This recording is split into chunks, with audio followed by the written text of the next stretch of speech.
दोस्तों आज मैं आपके लिए एक सुपर नेचुरल हॉरर मूवी लाया हूँ जिसका नाम है द लास्ट एक्सॉर्सिज्म पार्ट 2 जो कि 2013 में रिलीज की गई थी।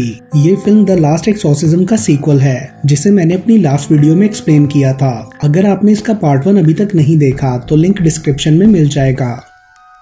फिल्म के स्टार्ट में हमें लास्ट पार्ट का फ्लैशबैक दिखाया जाता है और एंड पर जब कैलब ने डैनियल को मारा था तो उसका कैमरा वहीं पर नीचे गिर गया था। उसके बाद हम न्यू ऑरलियंस के घर में एक कपल लिली और जैरेड को बेड पर देखते हैं। लिली को नींद नहीं आ रही थी और वो उठकर रूम से बाहर जाती है शायद बाथरूम के लिए, लेकिन तभी हम देखते हैं कि जैरेड के पास कोई आकर लेट जाता है, मगर जैरेड उसे लिली ही समझते हुए उससे बात भी करता है कि तुम इतनी काम क्यों रही हो और बहुत ठंडी भी लग रही हो। उसे लगता है कि शायद लिली नाराज होने की वजह से जवाब नहीं दे रही। अचानक उसे लिली रूम में आती हुई नजर आती है और वो बुरी तरह डर जाता है कि अगर लिली वहाँ है तो उसके बेड पर कौन था। तभी वो क्रिएचर कुछ अजीब सी आवाजें निकालता है और वो दोनों ही डरकर चीखें मारते हुए बाथरूम में छुप जाते हैं। हम देखते हैं कि उस क्रिएचर ने जैरेड की टांग को खरोच दिया था। उसके बाद वो आहिस्ता से बाथरूम से बाहर निकलते हैं क्योंकि उन्हें किचन से बर्तनों के गिरने की आवाज आ रही थी। खामोशी से आगे बढ़ते हुए जैरेड देखता है कि किचन में सब चीजें बिखरी हुई हैं। आगे जाकर देखने पर उसे फ्रिज के पीछे डरी सहमी हुई सी एक लड़की नजर आती है जो कि नेल थी,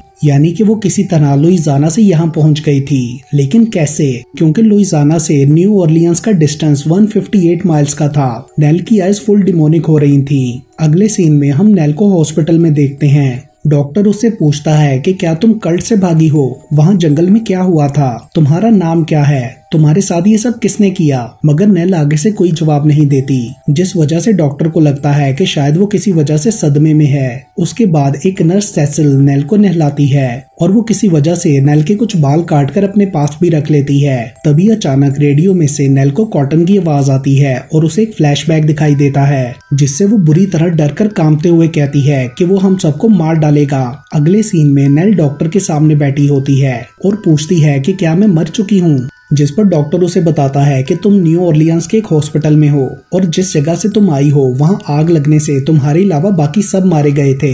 ये सुनकर नेल कहती है कि नहीं, एब्लम डीमन अभी भी वहीं है। उसके बाद नेल को ट्रांजिशनल हाउस में भेज दिया जाता है जिसे केयरिंग थेरेपिस्ट फ्रैंक चलाता था। ये जगह बेसिकली ऐसी लड़कियों के साइकोलॉजिकल ट्रीटमेंट के लिए थी जिनके पास में कुछ बुरा हुआ हो ताकि वो एक न्यू लाइफ स्टार्ट कर सकें। उस घर में जाने के बाद नेल वहाँ हॉल में लेटी एक लड़की से बात करने की कोशिश करती है मगर वो जवाब नहीं देती।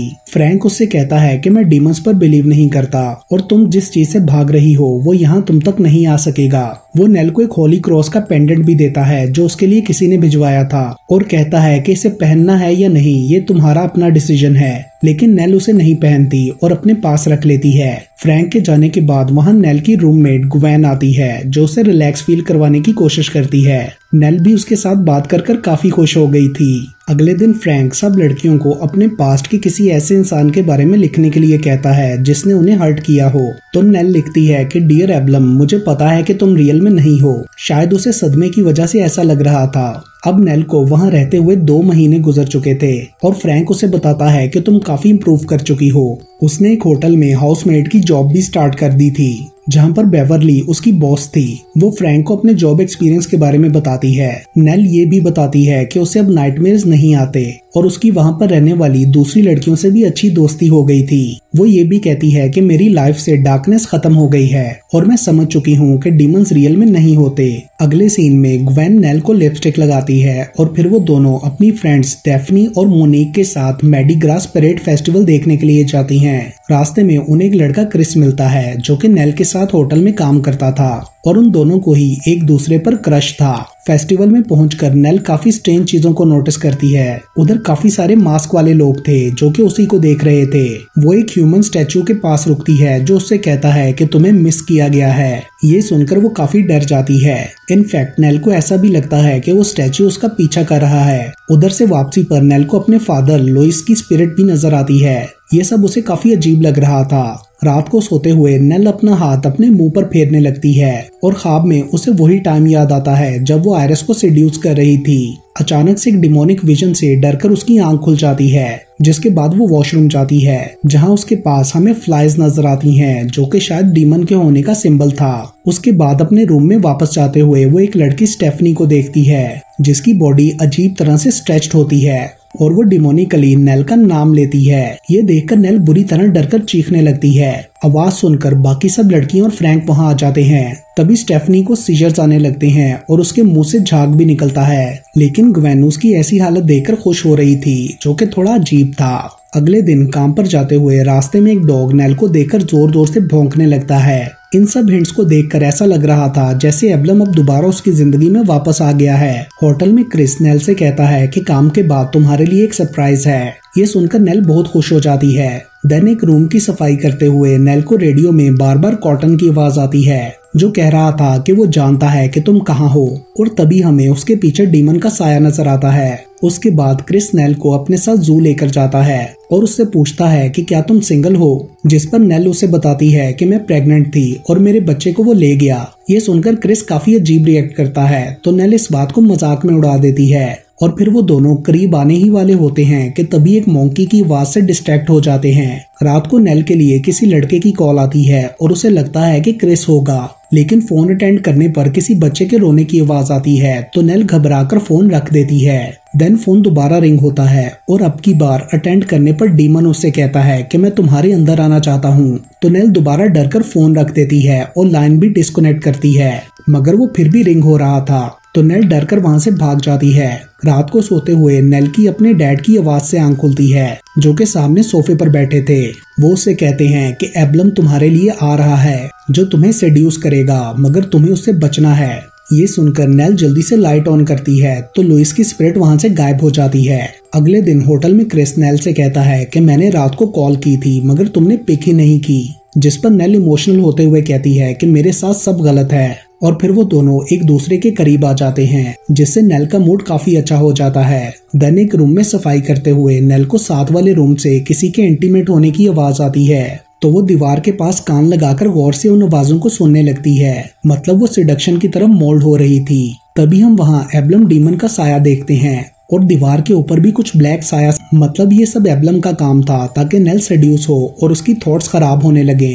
रात को सोते हुए नेल का हाथ दोबारा उसे टच करता है और तभी खिड़की पर नॉक से उसकी आंख खुल जाती है। वो देखती है कि नीचे क्रिस है, जो कि उससे मिलने के लिए बुला रहा था, लेकिन नीचे जाने पर वहाँ कोई भी नहीं होता। एक्चुअली में वो डीमन था जिसने क्रिस के रूप में उसे बुलाया था।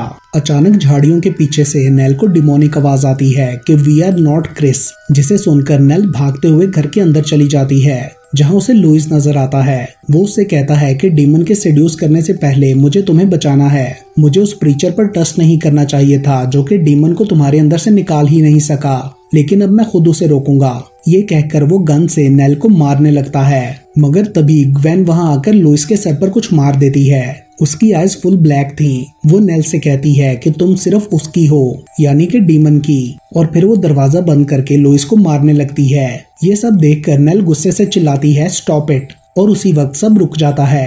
तभी वहाँ फ्रैंक आकर दरवाजा खोलता है, तो उस रूम में कोई भी नहीं था, क्योंकि ये सब डीमन का दिखाया हुआ एक विजन था। नेल फ्रैंक को सारी बात बताती है, मगर वो उस पर यकीन ही नहीं करता और कहता है कि एक हफ्ते में तुम दोबारा पहले जैसी हो गई हो। जिस पर नेल गुस्सा होकर अपने रूम में चली जाती है और उसके सोने के बाद एब्लम डीमन नेल के पास जाकर उसे सेड्यूस करता है और उसके साथ इंटीमेट भी होता है। उस वक्त नेल हवा में लेविटेट कर रही थी। अगली सुबह वो देखती है कि रूम में कोई भी नहीं है। स्टेयर से जाते हुए दीवार पर लगी एक पेंटिंग अचानक से नीचे गिर जाती है, जिसके पीछे नेल को एक सिंबल बना नजर आता है। फिर नीचे वो अपनी फ्रेंड्स को पीसी पर एक वीडियो देखते हुए नोटिस करती है। नेल के पूछने पर ग्वेन बोलती है कि वो लोग उसी को देख रहे हैं। ये सुनकर नेल शॉक्ड रह जाती है। वो सब उसकी पार्ट 1 वाली वीडियो देख रहे थे, जो कि आयरिस और डैनियल ने शूट की थी और शायद किसी ने उसे YouTube पर डाल दिया था। नेल ये देखकर गुस्सा हो जाती है और वीडियो पोस्ट कर देती है, जिस पर लड़कियां बोलती हैं कि इसके अंदर डीमन आ गया है। तभी फ्रैंक वहां आकर नेल को ले जाता है और उसे समझाता है कि पास्ट को एक्सेप्ट करो। वैसे भी वो सब तुम्हारे साथ कल्ट ने किया था, तुम्हारी कोई गलती नहीं है। तभी हम देखते हैं कि वहां पर एक क्लीनर भी है, जो कि नेल को देख रहा था और उसने उनकी सारी बातें भी सुनी थी। उसके बाद नेल वो क्रॉस पहनकर चर्च में जाती है। वहाँ का पैस्टर नेल से कहता है कि तुम एक ऐसी लड़ाई लड़ रही हो जिसमें तुम्हारी जीत नहीं हो सकती। तुम उसे मतलब डीमन को अपने अंदर आने दो, उसके पास तुम्हारे लिए बेहतर प्लान है।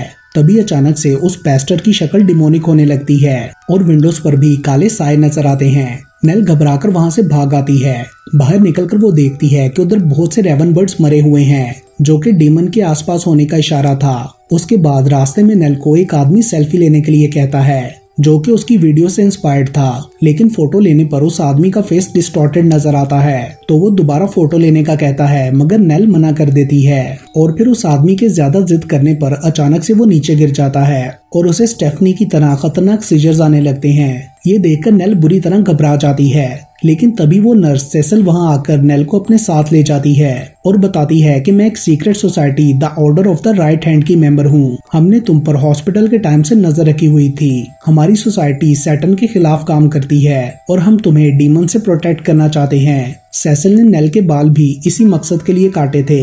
यहाँ हमें पता चलता है कि फेस्टिवल में वो मास्क वाले लोग और घर के अंदर वो क्लीनर भी इसी सोसाइटी के मेंबर्स थे जो उस पर नजर रख रहे थे। सेसल नेल को अपने घर ले जाती है जहाँ वैसे ही सिंबल्स बने थे जैसा नेल ने उधर स्टेयर्स पर देखा था। वो भी शायद इन लोगों ने नेल की प्रोटेक्शन के लिए बनाए थे।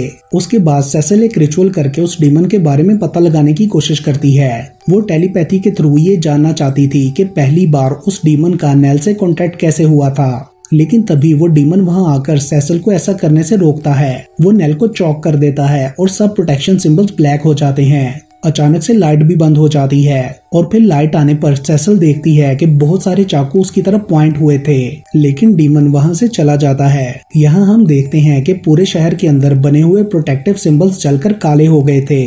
मतलब एब्लम डीमन बहुत पावरफुल था। उसके बाद सेसल नेल से कहती है कि प्रोफेसी सच हो रही है और हमारे पास टाइम बहुत कम है। वो डीमन अब तुमसे प्यार करने लगा है, उसकी पावर तुमसे जुड़ी है। उसके बाद सेसल अपने ग्रुप के सबसे पावरफुल प्रीचर को फोन करती है ताकि नेल की मदद की जा सके। वो नेल से ये भी पूछती है कि क्रिस कौन है, क्योंकि उसकी जान को खतरा था। तो नेल भागते हुए क्रिस के घर जाती है और उसे सही देखकर खुश हो जाती है, मगर तभी क्रिस बोलता है कि वो तुमसे बहुत प्यार करता है, यानी कि डीमन, और मैं तुमसे कभी उतना प्यार नहीं कर सकूंगा। और फिर वो अचानक से अपना गला काटकर खुद को मार डालता है। ये देखकर नेल बहुत ज्यादा दुखी होती है। डीमन शायद क्रिस से जेलस था क्योंकि नेल के दिल में उसके लिए फीलिंग्स थी। तभी फोन रिंग होता है और अटेंड करने पर डीमन क्रिस की आवाज में नेल से बात करता है। देन नेल वापस सेसल के घर चली जाती है। सेसल उसे ये कहकर डेविल्स रूट पिलाती है कि ये तुम्हें प्रिपेयर करेगा। तभी वहाँ पर दो लोग आते हैं, कार्डर जो कि मेन प्रीचर था और डॉक्टर जेफरी जिसने इलेक्ट्रॉनिक इक्विपमेंट के थ्रू नेल को ऑब्जर्व करना था। कार्डर नेल से कहता है कि हम तुम्हें ठीक कर देंगे और फिर जेफरी उसे इक्विपमेंट्स लगाता है। उसके बाद वो नेल को एक रूम में लेटाकर उसके गिर्द सॉल्ट का सर्कल बनाते हैं। वहाँ हर तरफ प्रोटेक्शन सिंबल भी बने थे। कार्डर नेल से कहता है कि डीमन का कोई हिस्सा अभी भी तुम्हारे अंदर है जिसे हमें तोड़ना है।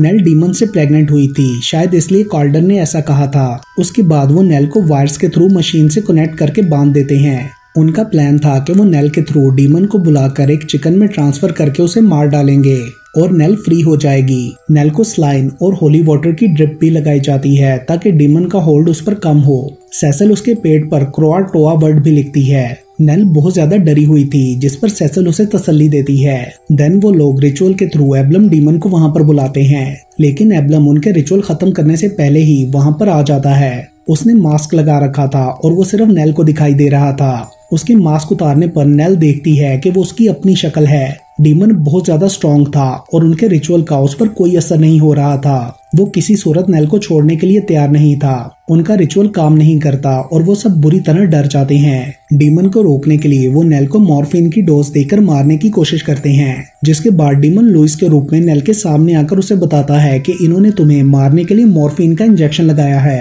ये हम दोनों को मारना चाहते हैं, मगर नेल को उसकी बात पर यकीन नहीं आता। तो वो कहता है कि तुम इनसे कंफर्म कर सकती हो। तो नेल के पूछने पर सेसल बोलती है कि डीमन बहुत स्ट्रॉन्ग है, हमारे पास और कोई चॉइस नहीं थी। नेल को उस इंजेक्शन से बहुत तकलीफ हो रही थी।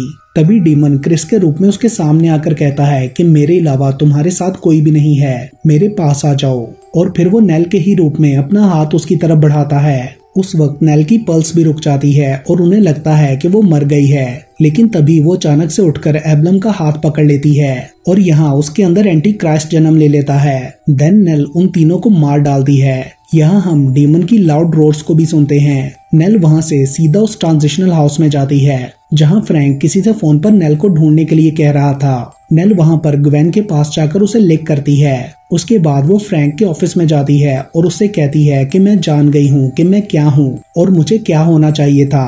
फिर वो फ्रैंक को भी मार डालती है एंड देन वो पूरे घर को आग लगा देती है, जिस पर सब लड़कियां चिल्लाने लगती हैं हेल्प के लिए। मगर नेल खुद गाड़ी लेकर वहां से निकल जाती है। जहां जहां से वो गुजरती है हर तरफ आग और तबाही फैलने लगती है और ये प्रोफेसी सच हो जाती है कि वक्त का एंड हो चुका है और एंटी क्राइस्ट जमीन पर घूम रहा है। और इसके साथ ही ये मूवी यहीं पर खत्म हो जाती है। दोस्तों, आने वाले दिनों में मैं बहुत सारी इंटरेस्टिंग हॉरर मूवीज एक्सप्लेन करने वाला हूँ, तो अगर आपने अभी तक मेरा चैनल सब्सक्राइब नहीं किया तो अभी सब्सक्राइब करें and stay tuned to movies explained Hindi Urdu.